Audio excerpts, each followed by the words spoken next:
Reset the service oil change reminder and a 24 Genesis GV80. You're going to do that through the entertainment screen here, and you're going to need to go ahead and press the home button we have here, and then scroll over it again. You're going to look for setup, and then you're going to hit this guy in as enter. And once you're in here, scroll till you see vehicle, hit enter. We're going to go to convenience, enter, service interval, oil change reminder. We just changed the oil. This is what we're resetting. We're good to go. Okay, now if it's giving you the service interval, you go ahead and reset it through here. This one was actually turned off.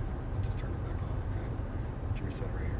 Well, I hope the video was helpful. If it was, appreciate it. If you could hit the like button for me or leave me a comment if you could. And if you want to see more Genesis content, hit subscribe.